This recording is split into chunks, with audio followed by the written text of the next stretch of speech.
भारत के forex reserves के अंदर यूएस ट्रेजरीज कम होती जा रही हैं और गोल्ड बढ़ता जा रहा है। One can actually say that US treasuries को डंप करके भारत गोल्ड ले रहा है। One can say that may not be the policy, but interestingly ये एक जो शिफ्ट है कि यूएस ट्रेजरीज का नंबर पिछले एक साल के अंदर करीब करीब ऑलमोस्ट 70-80 बिलियन डॉलर्स कम हो गया है। This is a very interesting trend जिसके ऊपर हमको बात करनी पड़ेगी। What is India trying to do? क्या यूएस डॉलर की ट्रेजरीज को रिप्लेस करके गोल्ड की तरफ जा रहा है भारत की? What is the real policy? बात करते हैं पथिकृत भाई से। नमस्कार, जय हिंद, जय Bharat and welcome to Dave talks. नमस्कार अजय भाई। देखिए, यहाँ पे जो ट्रेंड दिखाई दे रहा है वो ये है कि across the world, not just in India, तो यूएस के जो ट्रेजरी है, मतलब dollar holding of foreign exchange reserve जो होता है, that has been surpassed by gold as a reserve asset for most of the major economies of the world. Basically क्या हो रहा है कि फॉरेन एक्सचेंज रिजर्व एक टाइम था, अभी भी it's important to say this, कि अभी भी दुनिया भर में the strongest currency as a reserve and a trading currency अभी भी डॉलर ही है। लेकिन उसमें we witness a declining trend. What is a declining trend? Declining trend ये है कि बहुत सारे देश है जो अपने टोटल जो फॉरेन एक्सचेंज रिजर्व है उसमें डॉलर एक्सपोजर धीरे धीरे कम करके they are replacing it with more of buying gold. तो गोल्ड खरीदने से अब इंडिया में अगर आप देखें कि इन द लास्ट मतलब 6 इयर्स में अगर आप देखें 2000 सॉरी 6 साल पहले इंडिया के जो टोटल गोल्ड होल्डिंग था वो 658 मेट्रिक टन था।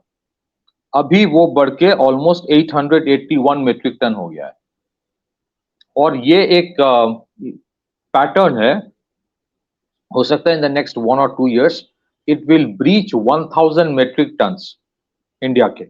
और ये सिर्फ इंडिया का नहीं है, बहुत सारे ऐसे देश है जो बेसिकली क्या कर रहा है, they are buying more of gold. तो वर्ल्ड गोल्ड काउंसिल का एक डेटा है, उसमें ये बताया जा रहा है कि सेंट्रल बैंक्स जो है दुनिया भर के, they have bought on an average 1000 metric ton of gold every year in the last few years. और ये ट्रेंड शुरू हुई है नंबर 1 कोविड के टाइम से, और उसके बाद जब यूक्रेन और रशिया का कॉन्फ्लिक्ट हुआ, जब रशिया के जो फॉरेन एक्सचेंज रिजर्व था गोल्ड एक्सपोजर डॉलर में, उसको जब यूएस ने फ्रीज कर दिया, that created a major shift in trend. क्या इसका मतलब यह है कि डॉलर खत्म हो रहा है? वेल, खत्म नहीं हो रहा है, आज ऐसा नहीं कि कल ही खत्म हो जाएगा,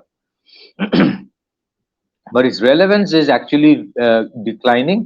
और इसमें ऐसा भी नहीं है कि ये जो जितने सारे देश है दे आर डंपिंग डॉलर्स। आप ये बोल सकते हैं कि they are actually hedging their risk. ये रिस्क हेज करने का मतलब यहाँ पे क्या होता है, बेसिकली यूएस करता क्या है, अगर मान लीजिए कल अचानक यूएस को आदि भाई का शक्ल पसंद नहीं आया, तो ये क्या करेगा? तो आदि भाई के पास जो फॉरेन एक्सचेंज रिजर्व डॉलर में उसको वो फ्रीज कर देगा। Now you keep your foreign exchange reserve which is in dollar with the US treasury. वो फ्रीज करने से क्या होता है, यू कैनॉट यूज इट। तो रशिया ने पहले, actually Russia which showed the path, जब रशिया यूक्रेन की कॉन्फ्लिक्ट शुरू हुई तो रशिया वेरी वेल न्यू, पहले भी सैंक्शंस था इनके ऊपर कि सैंक्शंस और लगेगा। तो by that time they had reduced the dollar exposure to 16%। Total उनके जो करेंसी रिजर्व था, foreign exchange reserve, they have reduced it to 16% by 2022 21 22। और राइट नाउ अगर आप इंडिया की ट्रेंड देखें, आज से 20 साल पहले इंडिया का जो गोल्ड एक्सपोजर था दैट वाज अराउंड 5.6%, 5 to 6% में था। Today it has gone up to nearly 16 to 17%। और ये इंक्रीजिंग ट्रेंड है। और इंडिया के जो बेसिकली डॉलर रिजर्व है, वो डॉलर रिजर्व 232 बिलियन डॉलर से कम होके अभी हो गया है somewhere around 181 billion dollar. Now हाँ, तो बेसिकली डज इट मीन कि इंडिया डंप कर रहा है? नहीं, डंप नहीं कर रहा है। तो इंडिया 2-3 चीजें कर रहा है। एक तो gold is considered to be the most stable reserve asset. अच्छा, सम पीपल माइट थिंक कि क्योंकि गोल्ड की कीमत बढ़ रही है इसी वजह से central banks are buying gold. बात वो नहीं है, it's actually the other way around. Gold की जो कीमत दुनिया भर में इतनी ज्यादा हो गया है, अपार्ट फ्रॉम द कॉन्फ्लिक्ट जब होता है तो हार्ड कमोडिटीज की वैल्यू बढ़ जाता है और करेंसीज की वैल्यू थोड़ा बहुत उसमें फ्लक्चुएशंस आते हैं। One of the reason for massive increase in the price of gold is because जो जितने सारे सेंट्रल बैंक्स हैं, they are preferring to purchase of gold, they preferring the purchase of gold. But India के पास अभी जितने gold है, is it enough? Well, I think और भी खरीदा जाएगा। By the way, one it's important to make the distinction. India के जो एवरेज हाउस होल्ड के पास डोमेस्टिक गोल्ड होल्डिंग है, that is different from the gold holding of the central bank of India, जैसे which is the reserve bank. तो India के जो average individual household gold holding है, वो total करीब करीब 25,000 टन की है, या फिर थोड़ा ज्यादा भी होगा। But we are only talking about the gold reserve that government of India has, which is something around 880, and I think it is going to go up, क्योंकि अगर आप देखें for a country even like United States, इनकी खुद की gold की holding 8,000 ton के ऊपर है। So we presume that in the coming years gold की exposure for the central banks are going to go up for two reasons. Number one, एक तो प्रॉब्लम दिखाई दे रहा है कि कभी भी यूएस किसी देश के ऊपर सैंक्शंस लगा देता है, तो there is a problem with dollar being used as a reserve currency and a trading currency. दूसरी चीज यह है कि इट्स नॉट जस्ट गोल्ड, दुनिया भर में लोग अपने डॉलर एक्सपोजर कम करके दूसरे करेंसीज भी रख रहा है अपने फॉरेन एक्सचेंज रिजर्व में। Third thing what is happening is that अगर आप देखें कि इंडिया जो कर रहा है, India is not dumping dollar, India dollar में काफी अच्छा खासा ट्रेड करता है, बट जहां जहां पॉसिबल होता है it is promoting UPI and rupee trade. That's a very interesting. अभी वॉस्ट्रो अकाउंट जो होता है, स्पेशल वॉस्ट्रो अकाउंट जो आरबीआई खोलता है for rupee trade with other countries, it has breach 30 countries. 30 से ज्यादा देश के साथ इंडिया रूपी में ट्रांजैक्शन करता है, rupee and the local currency of that particular country. और जैसे जैसे अमेरिका का ये जंग वाला इकोनॉमी चलता रहेगा, मतलब वॉर ड्रिवन इकोनॉमी, इसमें कोई चेंज मुझे नहीं लगता कि इतनी जल्दी आने वाला है। But there are fundamental challenges that US does have to, हालांकि वो दिखाई नहीं देगा right now. It is still the most important country in terms of economic strength, it is still the militarily most strong country. लेकिन जिस तरह के ये जंग में इन्वॉल्व हो रहे हैं, whether it is the eastern European conflict जहां पे वो थे, या फिर अगर आप मिडिल ईस्ट में देखें, it is having fundamental problems for the American economy that might gradually be, exposed.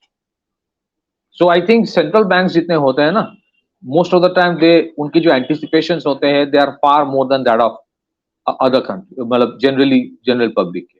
तो ये जो डॉलर एक्सपोजर रिड्यूस करना, गोल्ड एक्सपोजर बढ़ाना, लोकल करेंसी में ट्रेड करना, दीज आर इंडिकेशंस।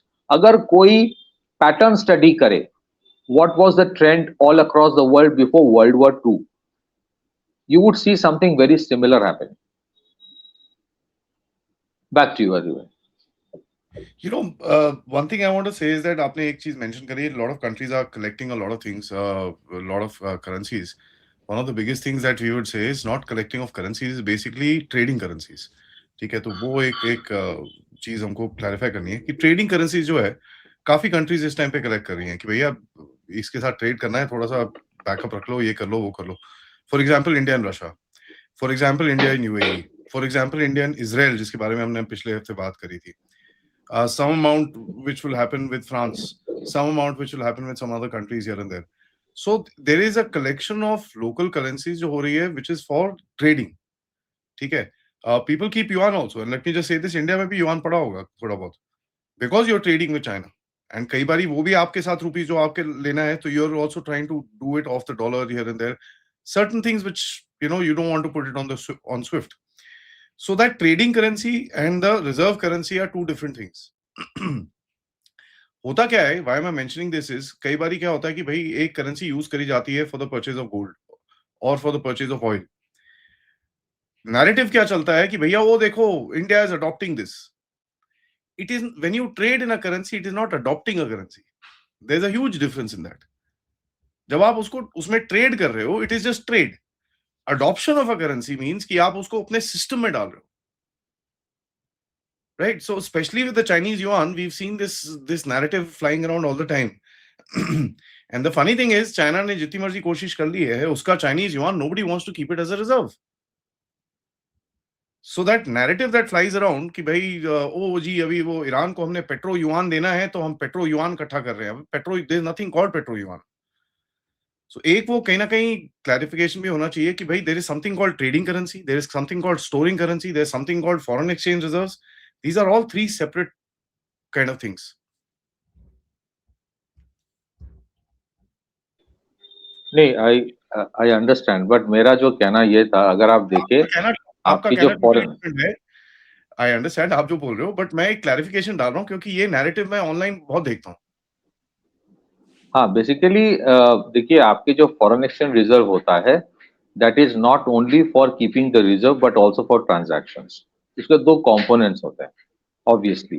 तो बेसिकली मोटे तौर पे देखा जाए तो इंडिया के अगर डॉलर एक्सपोजर 181 बिलियन डॉलर है और अगर गोल्ड एक्सपोजर 100 बिलियन डॉलर के ऊपर है, तो rest are in different currencies, जिससे हो सकता है बहुत टाइम ट्रेडिंग हो रहा है. Obviously India is not keeping yuan as a reserve currency, obviously not. Obviously some other currencies are not kept as a reserve currency, but वो trade के लिए इस्तेमाल होता है. तो बेसिकली ये foreign exchange reserve as a true purpose. So but मुझे लगता है कि जैसे ये ट्रेंड दिख रहा है, many countries are going to go for more gold. So gold का प्राइस में अभी थोड़ा बहुत हो सकता है कि कमी आए जब जब इंप्रूवमेंट होगा in middle east, which is unlikely. Gold price might go down, but however generally आप ट्रेंड देखेंगे, gold price will remain high because the central banks are buying for more of gold. और ये trend चलता रहेगा. India एक और भी चीज कर रहा है, एक तो additional gold purchase. Other thing is that whatever gold India had as reserve for a long period of time, traditionally जो था वो बाहर होता था. So वो धीरे धीरे इंडिया में वापस ला जा रहा है. कहा जाता है सिटी ऑफ लंदन जो एक शहर है, which is different from the London as a city, वहां से वो बेसिकली एक रिपोजिटरी होता था, वहां से लिया वापस लाया जा रहा है. टुडे इंडिया के जो गोल्ड रिजर्व है, 2/3 of that is in India and rest are also being brought back. So दो ट्रेंड हो रहा है which are important. Number one, countries are increasing their exposure to gold, reducing their exposure to dollar. Number one is that. Number two is इनके जो gold holdings थे जो बाहर रखा जाता था, ट्रेडिशनली जो सेफ हेवन कहा जाता था, was basically UK and a few other countries, वहां से वापस लिया जा रहा है. Which means they are no more even they are not very sanguine कि उनके गोल्ड रिजर्व अगर बाहर कहीं रहे that it will be safe. So fundamentally अगर दिखे भी नहीं, there are changes geopolitically which are happening. वो अगर आप सेंट्रल बैंक्स की मूवमेंट से देखेंगे, it becomes very evident. Even for a country like India, buying hundreds of tons of gold is not something normal, especially when a country like India is a very big partner of the West and whatever, but there are challenges coming up, and I think these will not be reflected today. But basically agar aap dekhe over a period of 5 to 7 years, you would see the reason why these are being done today. क्योंकि ये अगर trend चलता रहा ना, what is happening in Middle East, what is happening in Eastern Europe, ये status क्वो की तरह हमेशा नहीं चलेगा. Someday it will implode so badly on some of the economies that it would have a devastating consequences. As it is, dollar is a fiat currency. Fiat currency means it is not backed by any hard reserve. नहीं है. अगर आप federal reserve से पूछे, in fact कौन पूछेगा वो अलग चीज है, कि उन्होंने कितना प्रिंट किया है dollar, there is absolutely no accountability of that per se. Obviously होगा कहीं ना कहीं, बट है नहीं, it's limitless. And whatever the west has, specially what does Washington does, wherever their dollar as a trading and a reserve currency is threatened, they go for a war. ये कहीं ना कहीं somewhere it would have a closure. आज नहीं तो कल it will have a closure. और उस टाइम, उसके पहले there will be major fluctuations in the global trading patterns. और वो fluctuations को कम करने के लिए what are the countries doing? Reducing their exposure in what? The strongest reserve currency as of date, which is dollar, and increasing their exposure to what? The most stable reserve currency, which is the gold. Back to you. Yep. I mean, and the main thing here is that when you see the reality of the game, what is the reality? Is that bhai, every country is now looking out for each other, right? Every country is looking out of for each for you know their own self. Now, अब वो किस तरह से उसको settle करेंगे, किस तरह से क्या करेंगे, there is no set pattern. But the reality seems to be कि भाई de-risk yourself as much as you can and get into something which is more stable, which is more exchangeable, and which is more long lasting, which is gold. So that is the game. Thanks bhai for that. सबसे request है video को like करिए, subscribe करिए and share this with your friends and families, and of course if you can to support the channel as well. QR, PayPal, super stickers, super chats, or visit our website. That's the most critical. Namaskar, Jai Hind, Jai Bharat.